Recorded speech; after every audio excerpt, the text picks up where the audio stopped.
اعوذ باللہ من الشیطان الرجیم بسم اللہ الرحمن الرحیم رب اشرح لی صدری ویسر لی امری واحلل عقدۃ من لسانی یفقہوا قولی۔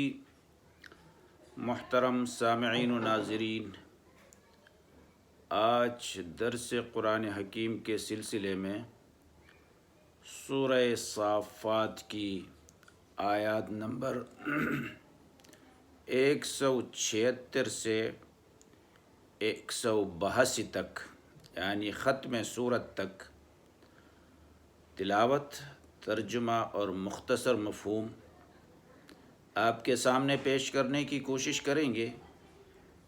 آئیے آیات نمبر 176۔ افبعذابنا یستعجلون،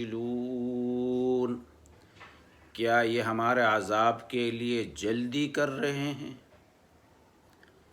کیا یہ ہمارے عذاب کے لیے جلدی کر رہے ہیں؟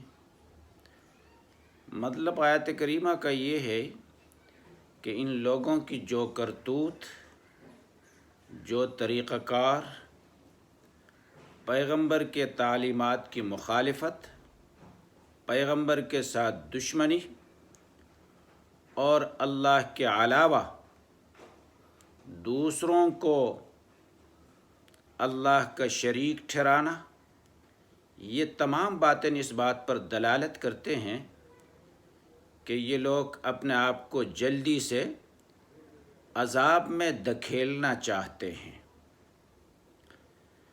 فَإِذَا نَزَلَ بِسَاحَتِهِمْ فَسَاءَ صَبَاحُ الْمُنذَرِينَ، مگر جب وہ ان کے میدان میں اترے گا تو جن کو ڈر سنایا گیا تھا ان کے لیے برا دن ہوگا۔ آیات کا ایک مرتبہ پھر ترجمہ سن لیجئے۔ مگر جب وہ ان کے میدان میں اترے گا تو جن کو ڈر سنایا گیا تھا ان کے لیے برا دن ہوگا۔ وَتَوَلَّ عَنْهُمْ حَتَّى حِينٍ، اور ایک وقت تک ان سے منہ پھیریے رہو، ایک وقت مقررہ تک ان سے منہ پھیریے رہو۔ وَأَبْصِرْ فَسَوْفَ يُبْصِرُونَ، اور دیکھتے رہو، یہ بھی عنقریب نتیجہ دیکھ لیں گے، اور دیکھتے رہیو، یہ بھی عنقریب نتیجہ دیکھ لیں گے۔ اب ان آیات کے سلسلے میں ان کا مختصر مفہوم مستند تفاسیر کی روشنی میں سن لیجئے۔ فَإِذَا نَزَلَ بِسَاحَتِهِمْ فَسَاءَ صَبَاحُ الْمُنذَرِينَ، پس جب وہ عذاب ان کے صحن میں نازل ہوگا تو جن لوگوں کو پہلے ڈرایا جا چکا تھا ان کی وہ صبح بہت ہی بری ہوگی، بہت ہی بدتر ہوگی۔ ساحت ان کے لفظی معنی صحن کے ہیں۔ نزل بساحتی، اس کے صحن میں اترا، یہ ایک عربی محاورہ ہے، نزل بساحتی، جس کا مفہوم کسی آفت کا سامنے آ جانا، کسی تکلیف کا، کسی مصیبت کا سامنے آ جانا۔ اور صبح کے وقت کی تخصیص یہ ہے کہ اہل عرب میں دشمن کا حملہ عموماً اس وقت ہوا کرتا تھا۔ ان حضرت صلی اللہ علیہ وسلم کا معمول بھی یہی تھا کہ اگر کسی دشمن کے سرزمین میں جاتے اور تو حملے کے لیے صبح تک انتظار فرماتے، رات کو جب پہنچ جاتے حملے کے لیے صبح تک انتظار کرتے، رات کو حملہ نہیں کرتے۔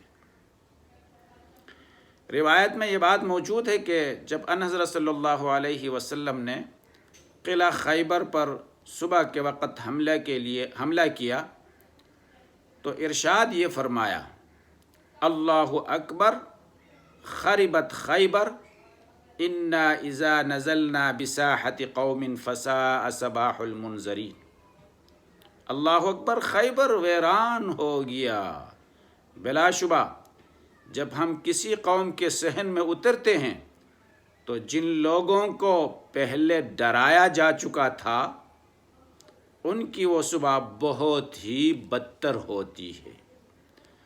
تو مطلب یہ کہ نبی کریم صلی اللہ علیہ وسلم کا معمول بھی یہ تھا اور اس دور کے لوگوں کا طریقہ کار بھی یہ تھا کہ رات کو کسی دشمن کے سرزمین میں پہنچ جاتے تو حملہ رات کو نہیں کرتے بلکہ صبح کا انتظار کرتے۔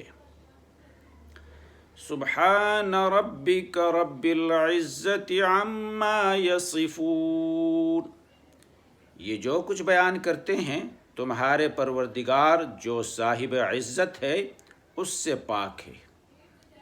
یہ جو کچھ بیان کرتے ہیں تمہارا پروردگار صاحب عزت ہے اس سے پاک ہے۔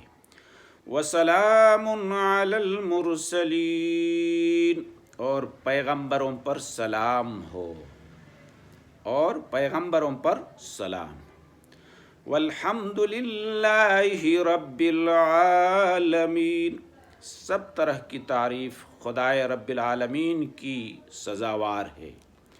سب طرح کی تعریف خدائے رب العالمین کی سزاوار ہے، یعنی خدائے رب العالمین کی لائق ہے۔ ان آیاتوں پر سورہ صافات کو ختم کیا گیا، اور حقیقت یہ ہے کہ اس حسین خاتمے کی تشریح کے لیے بہت وقت درکار ہے، لیکن اس مختصر وقت میں تو مختصراً یہ کہ اللہ تعالیٰ نے ان 3 مختصر آیاتوں میں سورت کے جملہ مضامین کو سمیٹ دیا ہے۔ سورت کی ابتدا توحید کے بیان سے ہوئی تھی۔ اللہ تعالیٰ نے 3 قسم کے فرشتوں کی قسم کھا کر فرمایا تھا سورت کے آغاز میں، ان الہکم لواحد، بے شک تمہارا پروردگار اکیلا ہے، واحد ہے، لا شریک ہے، جس کا حاصل یہ تھا کہ مشرکین جو جو باتیں اللہ کی طرف منسوب کرتے ہیں باری تعالیٰ ان سب سے پاک اور مبرہ ہے۔ چنانچہ پہلی آیات میں اسی طویل مضمون کی طرف اشارہ ہے۔ اس کے بعد سورت میں انبیاء علیہ السلام کے واقعات بیان کیے گئے تھے، چنانچہ دوسری آیات میں اس کی طرف اشارہ ہے۔ پہلی آیات سے مراد سبحان ربک رب العزت عما یصفون، اس سے اس بات کی طرف اشارہ ہے کہ اللہ تمام ان چیزوں سے جو مشرکین ان کی طرف منسوب کرتے ہیں ان سے پاک ہے۔ اور یہ دوسری آیات وسلام علی المرسلین، ان سے اشارہ ہے کہ انبیاء علیہ السلام کے واقعات بیان کیے گئے تھے، چنانچہ دوسری آیات میں اس کی طرف اشارہ ہے۔